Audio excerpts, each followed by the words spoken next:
It is said by scholars of the Imperium that Astartes know no fear. Many believe it, Astartes and Primarchs alike. The mortals certainly do, thinking us gene-wrought warriors unable to feel. Few knew better, and now I am one of them. I awoke to see metal. 3 Astartes I did not know, that I barely recognized. Armored in black with red insignia, 2 wore the helix in white of the apothecary, the last a large power pack that marked his trade as that of a tech marine. I did not feel, I only saw. Why? My brother's voices were barely audible, murmuring in the background. My mind focused elsewhere. Why? I remember descending to the surface, charging through mortal attackers and killing them with ease. My sergeant led from the front, leading our counterattack into the fleeing traitors. The sun was setting as the 4th and 6th squad held their ground. I pushed forward, sending mortals' limbs flying with every movement of my chainsword. My brothers did likewise, as we chased down the fleeing mortals. Our blades were covered in blood as we fought. No, slaughtered our way through them and towards a complex. Kiraman entered first, bolter blazing at targets within. Sergeant Astartes followed with his pistol, taking down any traitors that fled in front of him. Then went in Bagastanes, Ganimon, and myself. Rampel was close on my heels, as Abdazas and Zahir covered us before entering last. Their faces are still blurry in my mind, helms unremarkable to those outside the Legion in stark black with burning red lenses. So we, 5th Squad, advanced. The halls we entered were nearly barren, save for the occasional failed lumen or mortal we had run down in our advance. The dead were sparse, but our guard did not falter. My own helm struggled to cope with the darkness, though silent signals were passed down the line that the rest of our platoon was advancing into a compound. The planet's friendly garrison was gradually consolidating after our sudden entrance, but it would take them valuable time before they could assist. Again, I faintly perceived the 3 Astartes conversing among themselves. Other senses slowly returned to me, touch and sound. I felt both metal and liquid, as if my mind was unsure what it should be feeling at that moment. The sound was still muffled, a distant conversation I could not understand, and a humming just underlying all. I again heard footfalls, the sound of powered joints flexing and power packs thrumming. It was dark, though my own enhanced senses and assistance from my armor systems cut through it slightly. I suddenly noticed that my brothers were more distant than they were a few moments ago. A friendly voice called to me, so I increased my pace to return to formation. Yet something, a sixth sense perhaps, bade me to slow. Still caught between these conflicting messages, the passage in front of me lit up. I snapped up my bolter to return fire, sending shells at the flashes that assaulted my brothers ahead. Kiraman's link died as a call of ambush resounded through our vox.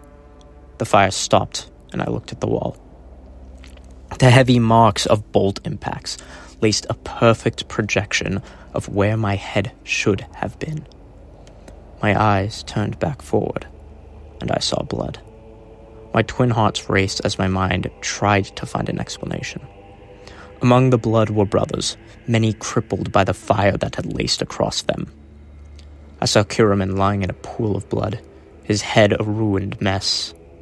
Astartes' arm was hanging by a sinew of muscle, Ganimon entirely missing his legs.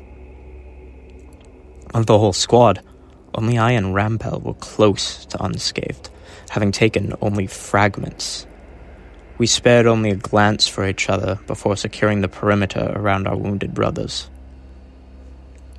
Astartes was speaking to the platoon, trying to form a new plan and gather information. I heard none of it, searching in the dark for signs of the enemy. Through a full minute, I searched as my brothers pulled themselves together to continue the fight. I found nothing. Rampel found nothing. I felt something new as my chest tightened.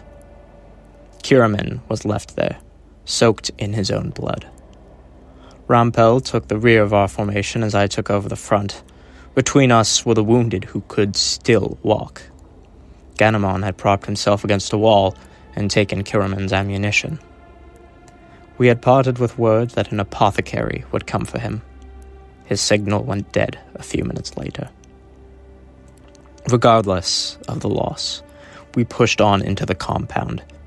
Resistance was near non-existent, save for the ever-lurking threat of the ambush. Astartes spoke nearly endlessly to the other squads, trying to piece together some form of intelligence on what had attacked them and us.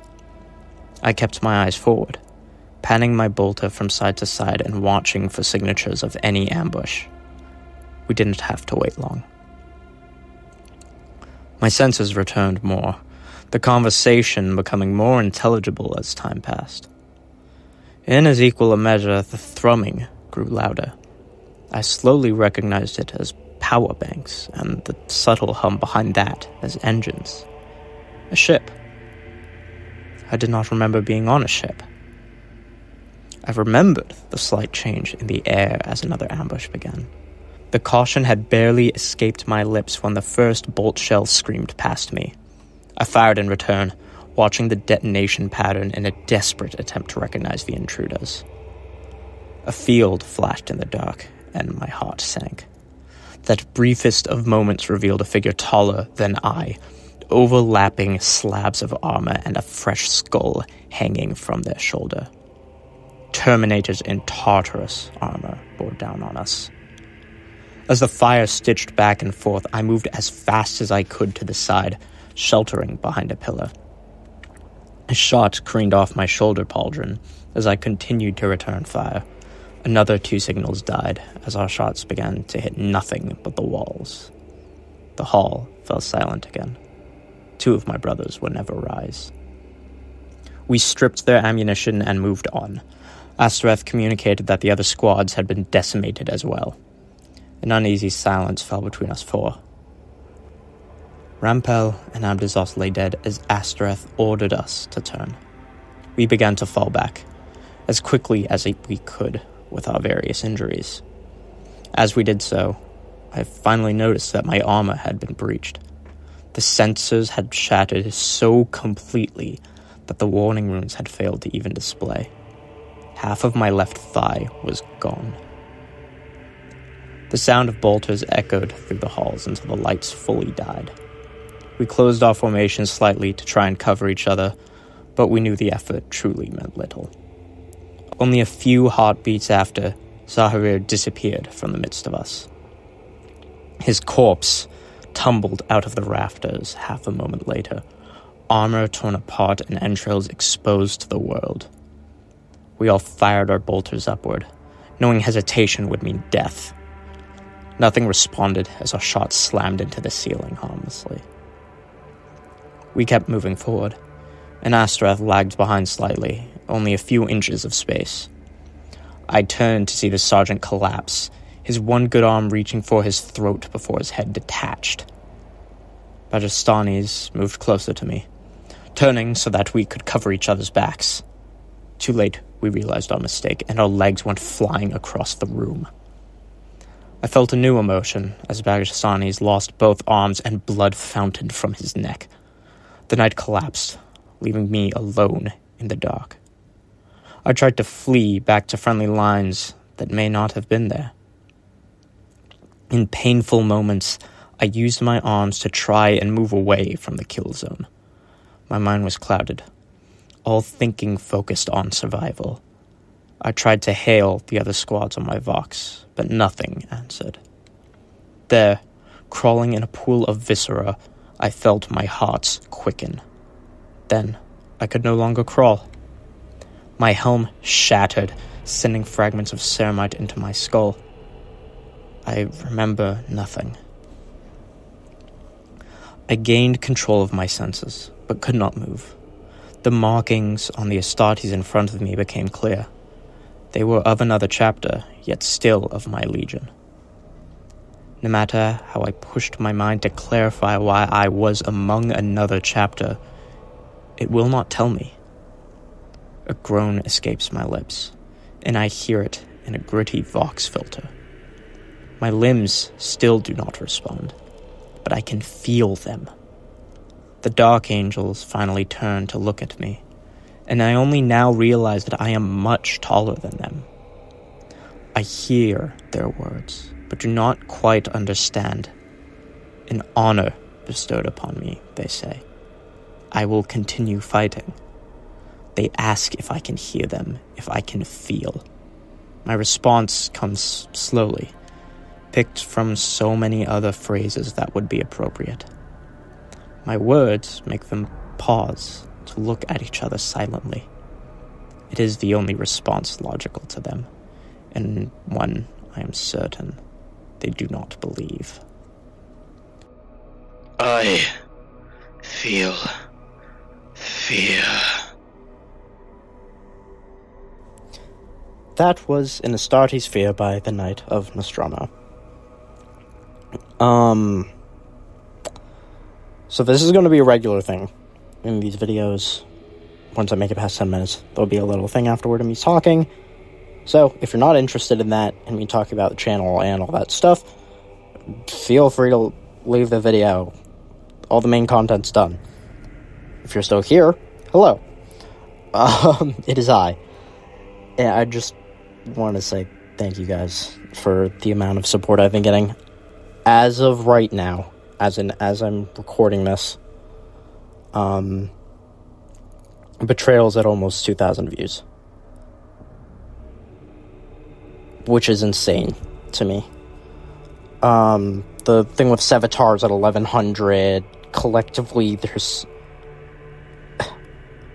about 175 likes.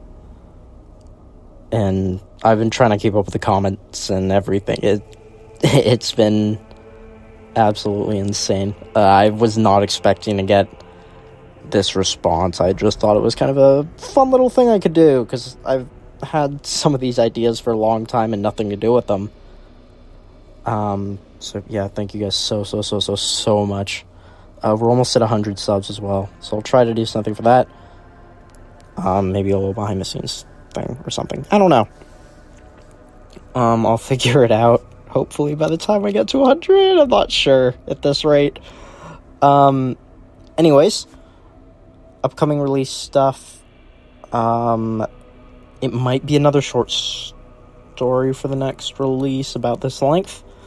The second part for our Loyalist Night Lords, with their Salamander friends, quote-unquote friends, is much longer than I anticipated the scripts being initially. And I still have more to write, or that I would like to write. There are some other things, which I won't spoil yet. But based on what people are interested in, we'll give it a go. So, yeah.